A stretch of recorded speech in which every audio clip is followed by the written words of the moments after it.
तो welcome back to my YouTube channel learning student. स्वागत है आप सभी लोग का हमारे इस यूट्यूब चैनल पे। तो देखिए बच्चा क्लास 12th के जो बच्चे हैं उनके लिए आज हम लेके आए हैं कथा साहित्य। ठीक है, पंचलाइट कहानी से जो परीक्षा में आने वाले महत्वपूर्ण प्रश्न हैं कथा साहित्य से, कथा साहित्य के पंचलाइट कहानी से उन्हें आज हम लेकर के आए हैं। और ये जो कहानी है पूरे आपके 5 नंबर के आते हैं बच्चा। तो देखिए कौन कौन से कहानी जो है कि इसमें से किस प्रकार से क्वेश्चन सबसे ज़्यादा पूछा जाता है। तो देखिए पंचलाइट का सारांश ये आपसे जो है कि सबसे ज़्यादा पूछा जाता है।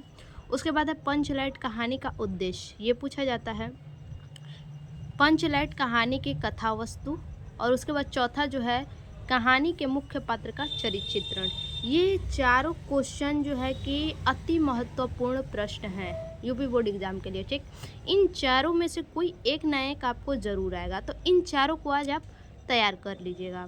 तो आज सबसे पहले हम आप लोग को बताएंगे पंचलाइट का सारांश, पंचलाइट जो कहानी है उनका सारांश, और पंचलाइट कहानी का उद्देश्य, ये दोनों आपको बताएंगे। और ये जो आपको कहानी आता है कथा साहित्य लिखने के लिए, अधिकतम इसका शब्द जो होता है अधिकतम 80 शब्द, समय सीमा जो इसका शब्द सीमा होता है वो 80 शब्द में। ठीक है, तो इसको आज हम देखेंगे बहुत छोटे से छोटे में देखेंगे, सारांश बहुत छोटा देखेंगे, उद्देश्य भी बहुत छोटे से छोटे में देखेंगे, ताकि आपको कोई कठिनाई ना हो, लिखने में याद करने में कोई कठिनाई ना हो। और बच्चा आपको अगर वास्तविकता बताया जाए तो आपको याद करना ही नहीं पड़ेगा, सारांश और उद्देश्य नहीं याद करना पड़ेगा। अभी जो मैं आपको बताने जा रही हूँ सारांश और उद्देश्य, इसको आप अगर ध्यान से सुन लीजिएगा तो मैं 100% गारंटी देती हूँ कि आप लोगों को नहीं याद करना पड़ेगा। तो इसलिए आप हमारे वीडियो के अंत तक बने रहिएगा। और आप सभी लोगों से, आप सभी बच्चों से रिक्वेस्ट है कि प्लीज़ हमारे वीडियो को लाइक कीजिए, सब्सक्राइब कीजिए, आगे अपने दोस्तों को भी शेयर कीजिए। तो चलिए वीडियो को स्टार्ट करते हैं। देखिए सबसे पहले हम क्या देखेंगे, पंचलाइट कथा साहित्य, ये है क्लास 12th यूपी बोर्ड से। ठीक, 5 नंबर आपका श्योर है, अभी हमने बताया। पंचलाइट कहानी का सारांश सबसे पहले देखेंगे। देखिए आप इसी तरह से सुंदर अक्षरों में, सुंदर शब्दों में आप लिखिएगा। देखिए आपका ये ज़रूरी नहीं है कि मतलब आप बिल्कुल सही सही ही लिखिए। देखिए जो आपको कहानी बच्चा पता है ना वही आप लिखिए, अपने शब्दों में ही लिखिए। जब आप अपने शब्दों में लिखिएगा तो एग्जामिनर इस बात से खुश होता है कि बच्चा क्या है अपने शब्दों में लिखा है, इससे आपको फुल मार्क्स मिलते हैं। ठीक है, हाँ थोड़ा सा गलत रहेगा, थोड़ा सा शब्द इधर उधर रहेगा तो चलेगा, लेकिन हैंड राइटिंग आपकी अच्छी होनी चाहिए। क्योंकि अगर थोड़ा सा आपका 1-2 वर्ड इधर उधर रहेगा और आपकी हैंड राइटिंग अच्छी रहेगी तो उस पर क्या करेगा एग्जामिनर, आपकी हैंड राइटिंग देख के नंबर देगा। ठीक है, तो आप अपनी हैंड राइटिंग जो है उसको बहुत ही सुंदर तरीके से लिखने का प्रैक्टिस कीजिए। ठीक, जैसे कि आप देख सकते हैं, देखिए किस प्रकार से लिखेंगे। कहानी में बिहार के एक पिछड़े गांव के परिवेश का सुंदर चित्रण प्रस्तुत किया गया है। ठीक, कहानी में बिहार के एक पिछड़े गांव के परिवेश का सुंदर चित्रण प्रस्तुत किया गया है। ठीक, ये कहानी कहाँ का है, बिहार का कहानी है। और उस बिहार के कहानी का, जो बिहार में एक पिछड़ा गांव है, पिछड़ा परिवेश है, वहाँ उस परिवेश का चित्रण किया गया है। उस परिवेश को जो है कि कहानी के माध्यम से कहानीकार ने प्रस्तुत किया है।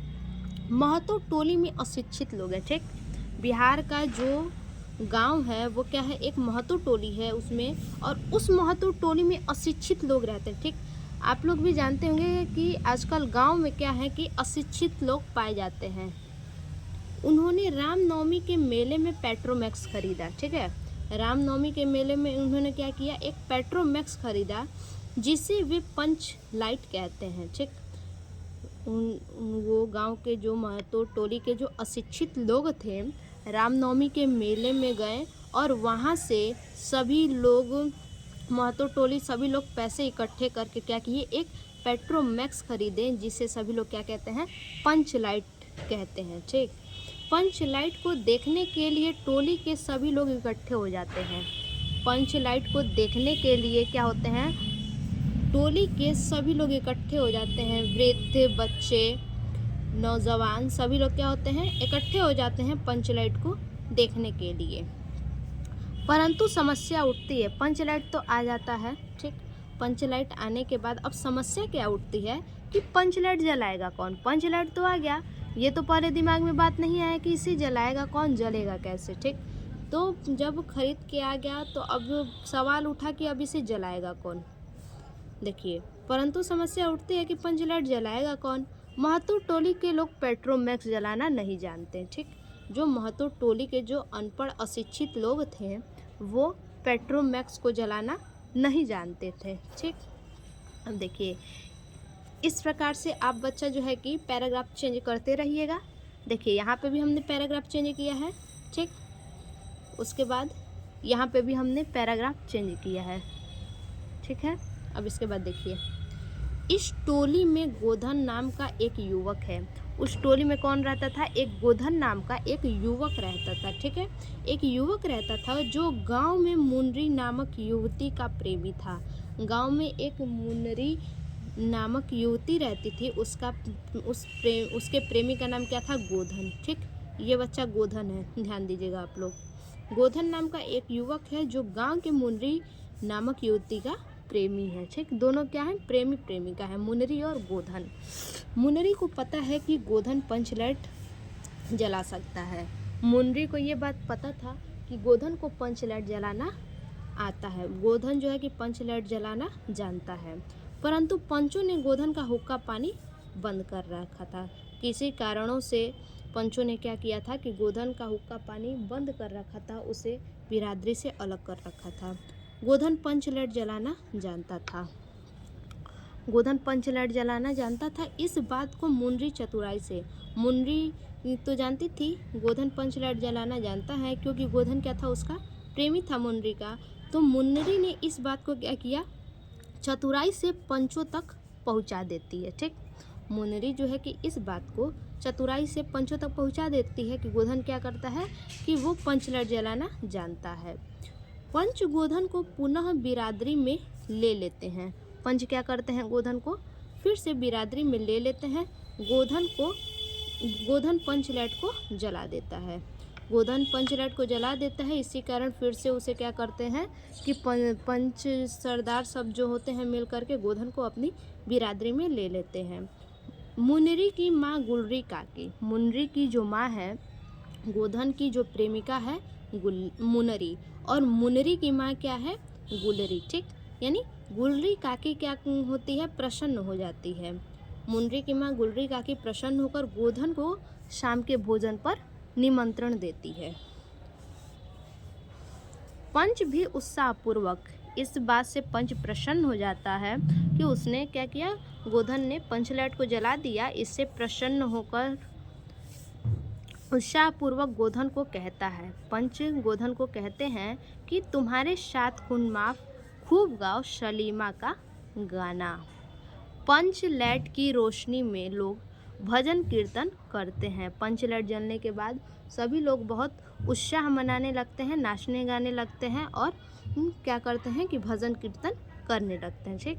पंच लाइट की रोशनी में लोग भजन कीर्तन करते हैं और उत्साह मनाते हैं। तो ये हमारा देखिए बच्चा, इस प्रकार से हमने आपको क्या बताया?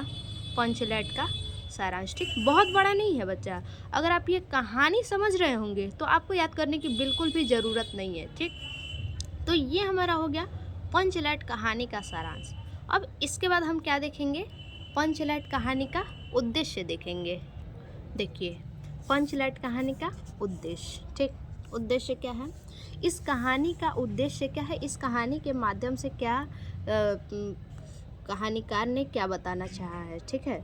तो देखिए, पंच लाइट का उद्देश्य हेडिंग डालेंगे, उसके बाद लिखेंगे फणीश्वर नाथ रेणु हिंदी साहित्य जगत के सुप्रसिद्ध आंचलिक कथाकार हैं, ठीक। इस कहानी के सुप्रसिद्ध आंचलिक कथाकार कौन है? फणीश्वर नाथ रेणु जी हैं। ग्रामीण अंचलों से उनका निकट का परिचय है, यानी जो भी ग्रामीण अंचल हैं, गांव के जो चलचित्र हैं, उनसे उनका क्या है? बहुत ही निकटतम परिचय है। पंच लाइट भी बिहार का परिवेश की कहानी है। पंच लाइट कहाँ किस परिवेश की कहानी है? तो पंच लाइट जो है बिहार के एक परिवेश की कहानी है।